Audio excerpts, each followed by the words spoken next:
జిల్లాలోని మేడిపల్లి మండల కేంద్రంలో టీపీసీసీ కార్యవర్గ సభ్యులు ఏనుగుల మనోహర్ రెడ్డి విలేకరుల సమావేశంలో మాట్లాడుతూ గత 3 రోజుల క్రితం జరిగిన ఏఐసీసీ సమావేశంలో కాంగ్రెస్ పార్టీ అధ్యక్షులు రాహుల్ గాంధీ ఇచ్చిన సందేశం స్ఫూర్తిదాయకమని 2019లో అధికారంలోకి వచ్చేది కాంగ్రెస్ పార్టీనని అన్నారు.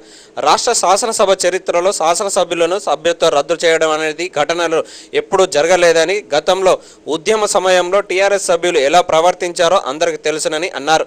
4 ఏళ్ల పాలనలో ఎలాంటి అభివృద్ధి జరగలేదని ప్రభుత్వంపై పలు విమర్శలు చేశారు. జగిత్యాల జిల్లా వేములవాడ నియోజకవర్గ మేడిపల్లి మండల కేంద్రం నుంచి ఇలా మేడిపల్లి మండల కాంగ్రెస్ పార్టీ ఆధ్వర్యంలో పాత్రికేయుల సమావేశంలో ఇలా మేము టీఆర్ఎస్ ప్రభుత్వాన్ని అడుగుతా ఉన్నాం.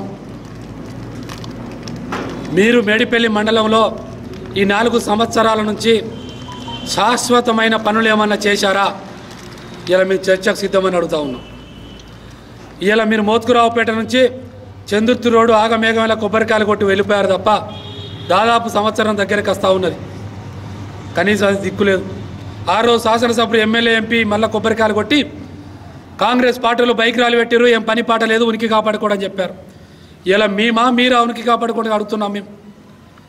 ఇలా కొన్ని లింక్ రోడ్లు కూడా కనీసం మట్టి రోడ్డు ఇప్పటికి 4 సంవత్సరాలు గడుతుంది. తెలంగాణ బంగారు తెలంగాణ అన్నారు. ఎక్కడండి?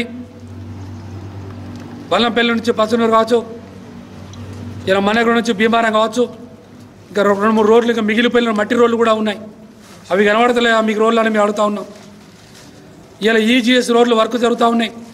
దాదాపు సంవత్సరం గడుస్తూ ఉంది. వాళ్ళకు లేబర్ పేమెంట్ లేక పాత సంవత్సరం గడిచి కొత్త సంవత్సరం గడుతుంది. ఉత్పాది హామీ పనిలో పాపం లేబర్లు కూడా పైసలు కరువై 1 సంవత్సరం గడుతుంది.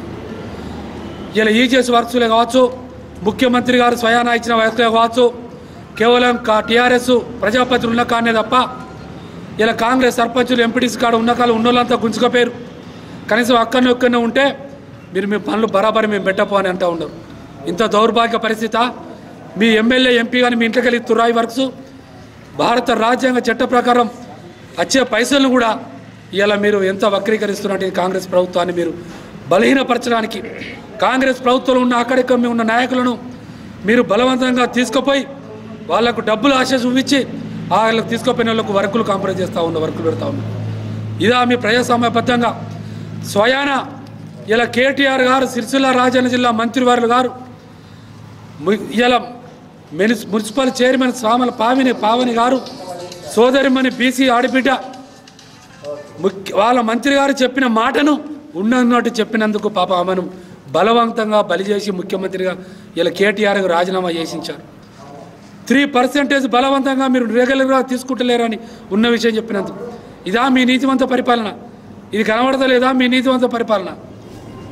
ఈ పరిపాలించుకుంటూ ఇలా రాష్ట్రంలో ప్రజాస్వామ్యబద్ధుల పరిపాలన, గడిల పరిపాలన, ఇలా గడిల పరిపాలన మీ గతంలో చూలే కావచ్చు. ఇప్పుడున్న జనరేషన్కు ఇలా మీరు పరిపాలన రాజరిక పరిపాలన ఇస్తున్నారు. గింత దౌర్భాగ్య పరిస్థితులా, గింత అన్యాయమా? 4 మంత్రులు అంటే ఇంకొక కొడుకు తీసుకొచ్చి రాజ్యసభ ఇత్తివి ఎంతో అమర త్యాగాలు గురిపెట్టారు. వాళ్ళు కనబడతలేరా మీ కళ్ళకు? మీరు ప్రజలు బుద్ధి చెప్పే సమయం ఆసన్నమైంది. ప్రజలు వార్తిస్తున్న ప్రభుత్వ పథకాలు, ట్రాక్టర్లే కావచ్చు, ప్రభుత్వ సబ్సిడీ లోన్లే కావచ్చు, ఇలా ప్రభుత్వం సంబంధించిన ప్రభుత్వ బడీల వర్గాలకు ఇచ్చే ఏ స్కీమ్స్ కానీ ఇలా టీఆర్ఎస్ ఏజెంట్లకు, టీఆర్ఎస్ నాయకులు దెబ్బతింటున్నారు. ఈ ప్రభుత్వ పథకాల గిట్ట మీరు సామాజిక పేదవాళ్లకు దక్కకపోతే రాబోయే 2019 ఎలక్షన్లకు మీకు ప్రభుత్వాల ప్రజలే బుద్ధి చెప్తారని సందర్భంగా చెప్తున్నారు.